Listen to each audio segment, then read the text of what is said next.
నటసింహం బాలయ్య నోరు విప్పితే మాటలే తూటాలు. నిజం చెప్పాలంటే డైలాగ్ డెలివరీలో బాలయ్య రూటే సెపరేట్. తన కంఠం, మాటల తూటాలు పేల్చే విధానం రెండూ తనకి పెద్ద బలాలు. అలాంటి స్ట్రెంగ్త్నే లేపేస్తున్నాడు డైరెక్టర్ కొరటాల శివ. అవును, ఇంతవరకు నటసింహం బాలయ్య నోరు ముయించే సాహసం ఎవరు చేయలేదు. కానీ దేవరట్టు ప్లాన్ చేసుకుని సడన్ గా బాలయ్యతో సినిమాని సెట్స్ పైకి తీసుకెళ్తున్న కొరటాల శివ రిస్క్ చేస్తున్నాడు. బాలయ్య బలం, కలిసొచ్చే స్వరం రెండింటినీ సైలెంట్ గా మార్చబోతున్నాడు. అంటే సౌండ్ లేకుండా సైలెన్స్ తో వైలెన్స్ చూపిస్తాడా?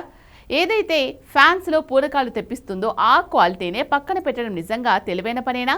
ఇంతకీ ఈ కాంబినేషన్ ఎప్పుడు సెన్సేషన్ క్రియేట్ చేయబోతోంది? ఏంటి కథ? Have a look.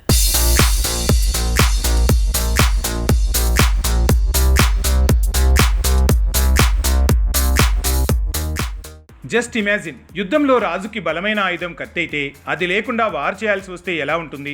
ఒక స్నైపర్కి గన్ లేకపోతే ఎలా ఉంటుందో, ఒక బైక్ రేసర్కి చేతిలో బైక్ లేకపోతే ఇంకెలా ఉంటుందో, అలా మాటల తూటాలు పేల్చి బాలయ్య అసలు మాట్లాడుకుంటే ఇంకెలా ఉంటుంది?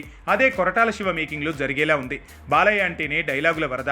సమరసింహారెడ్డి అయినా, నరసింహనాయుడైనా, లక్ష్మీ నరసింహ అయినా, ఆ జమానా నుంచి అఖండ వరకు ఎందులో అయినా నటసింహం డైలాగ్ విసిరితే మాటల తూటాల తుఫానే. అలాంటి తనతో ఒక్క డైలాగ్ చెప్పించుకుంటూ చేయటం అంటే మంచి స్పీకర్ కొని దాన్ని మ్యూట్లో పెట్టి వాడటం లాంటిదే.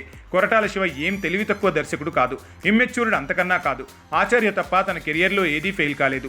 ఒకవైపు దేవరటూని ఎన్టీఆర్ 2027 ఎండ్ వరకు హోల్డ్లో ఉంచమనటంతో ఈ గ్యాప్లో ఏం చేయాలన్న ఫ్రస్ట్రేషన్లో ఉన్న తను డెఫినెట్గా తనని తాను ప్రూవ్ చేసుకునే ప్రాజెక్టే చేస్తాడు. మరి అలాంటి తను బాలయ్యతో మూగవాడి పాత్ర వేయిస్తున్నాడనే ప్రచారం జరుగుతుంది. ఇది నిజంగా చాలా పెద్ద risk. Puri Jagannadh power dialogues. అలాంటి తను లైగర్లో విజయ్ దేవరకొండకి నత్తి పెట్టి సుత్తి కొట్టాడు. అంటే కలిసొచ్చే అంశం, పవర్ఫుల్ అంశం ఏదైతే ఉందో దాన్ని నెగ్లెక్ట్ చేయటమే, పక్కకు పెట్టడమో చేయకూడదని లైగర్లో తేలింది. మరి ఇంత చూసిన కొరటాల శివ ఎందుకు బాలయ్యతో మూగవాడి పాత్ర వేయించే సాహసం చేస్తున్నాడు?